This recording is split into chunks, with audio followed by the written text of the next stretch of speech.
Bismillahir Rahmanir Rahim. Alhamdulillah. Wassalatu wassalamu ala Rasulillah wa ala alihi wa sahbihi ajma'in. Walhamdulillah Rabbil Alameen. Allahumma la sahla illa ma ja'altahu sahla wa anta taj'alul hazna idha shi'ta sahla. Rabbi shrah li sadri wa yassir li amri wahlul 'uqdatan min lisani yafqahu qawli.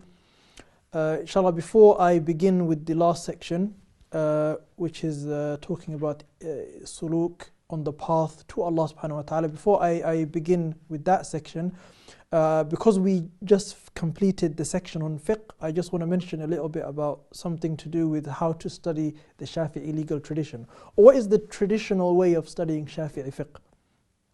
Usually, according to, there are different and diverse ways of, there are different ways of learning any madhab. And even within the Shafi'i legal tradition, depending on the country and the region of the world, and the curriculums that are set out by different institutions, there are different ways of approaching the Shafi'i madhab. But there are certain texts within the Shafi'i legal tradition which can be considered as universal books, which are learnt by every single person who wants to ascribe to the madhab, or any person who wants to have knowledge about the madhab, anybody who wants to have a relationship with that madhab or that legal tradition. So for example, according to the Shafi'i legal tradition, one of the early books that you can study is the book that we're going over now. So this is literally, you cannot be more foundational than this book, in the sense that this book is probably the first book that somebody could ever study in the madhab. Some of the scholars or some of the experts in the Shafi'i legal tradition wouldn't even advise going over this book because they consider it to be very, very foundational. So they would start off with something more advanced. But because obviously living in times in which people don't really care much about Islamic knowledge, and people don't have much time to learn, and people are not really very earnest in trying to learn anything, a book like Risalatul Jami'ah might even be considered fulfilling. Okay, whereas in the past, people would consider this to be something that they would read one day and that's it. And they'll probably just read it tabarrukan, because of the fact that it was written by a sheikh who's very well respected and somebody who was considered to be one of the great scholars of the legal tradition. However, what many people would study in the Shafi'i legal tradition, considered probably to be one of the first books in which a person should study, considered to be a book that is studied and is studied today in many institutes, is Safinatun Najah. So Safinatun Najah is a very good book that's in which a person can study, and it's considered to be a very, very good book, and it only covers the areas of ibadat, but it covers it comprehensively, and it goes into much detail, and a person would have a very well-rounded knowledge of that book and of the legal tradition in those sections, if they were to study that book. My teacher, Sh Ahmad al-Maqrami, may Allah subhanahu wa ta'ala preserve him, he was of the opinion that you don't learn any of these books and start straight with Matan Abi Shuja'. And he would say this often. So he would always say, forget any introductory book to the madhab, start straight away with Matan Abi Shuja'. And Matan Abi Shuja' is a very comprehensive book in the sense that it covers all of the spectrums of fiqh. So it covers purification, it covers all of the devotional acts or ibadat, it covers mu'amalat, which is transactions, business and everything like that, it covers nikah, marriage, it covers criminal law, al-jinayat, and it's something which is considered to be a very comprehensive book in fiqh. And then you can study, for example, some of the shuruhat of Matan Abi Shuja'. So some of the commentaries, for example, one of the most famous commentaries that's studied in almost every single Islamic institute that teaches Shafi'i fiqh is Fathul Qarib.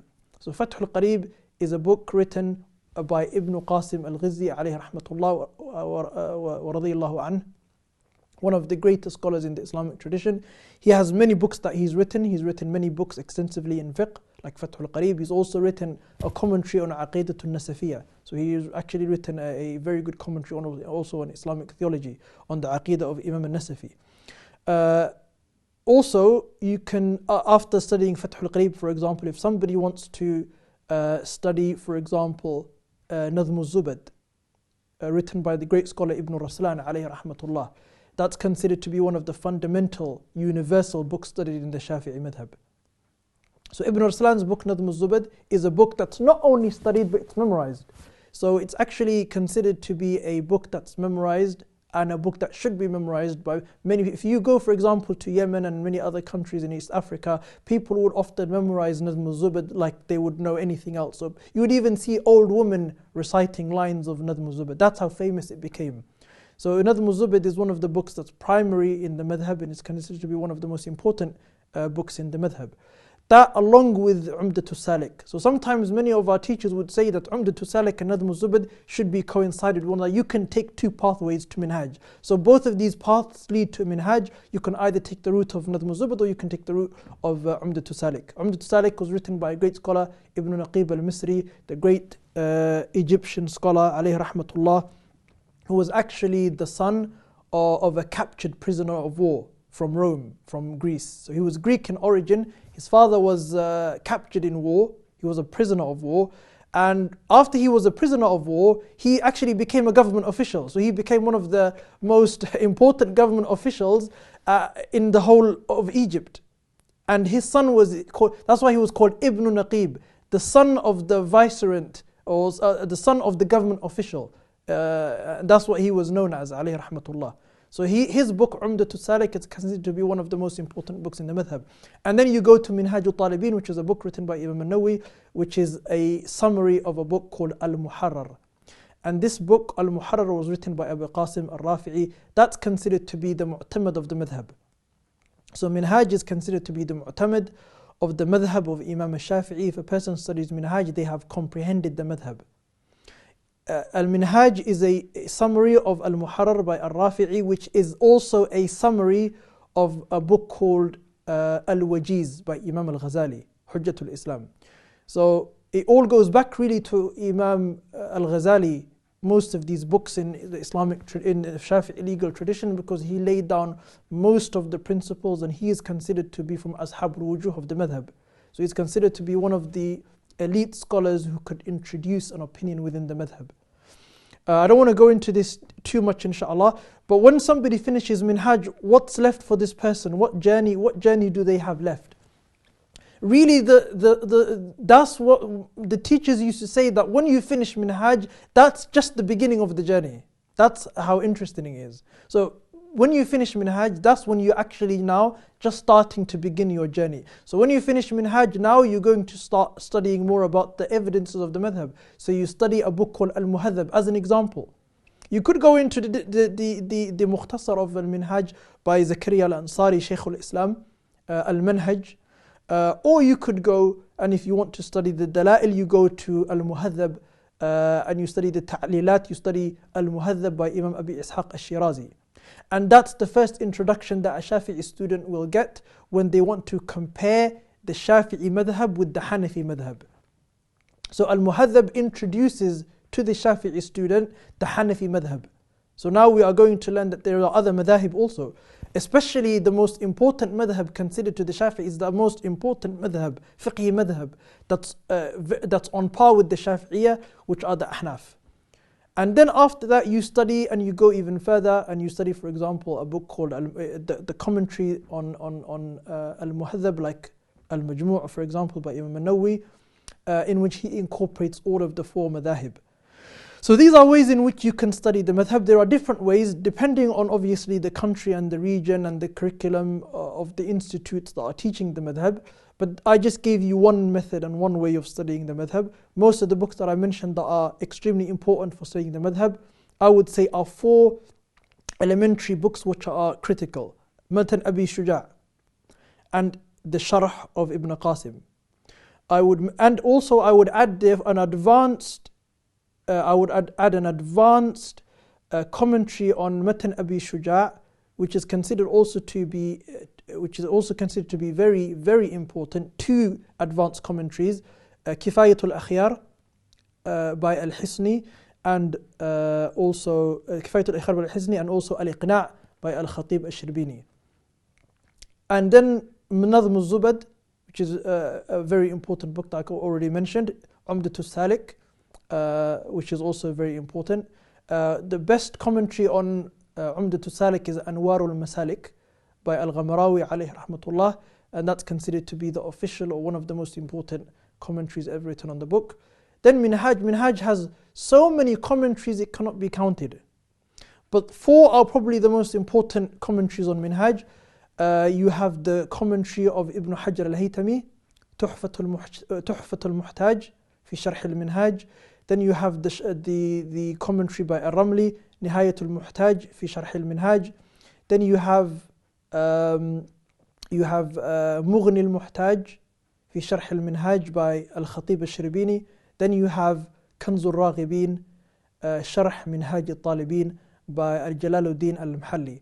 So these 4 commentaries are considered to be the best commentaries, or the most important commentaries, or the most famous commentaries of al-Minhaj, despite al-Minhaj having so many different, many different commentaries, over 100 some of the scholars mentioned, on al-Minhaj alone.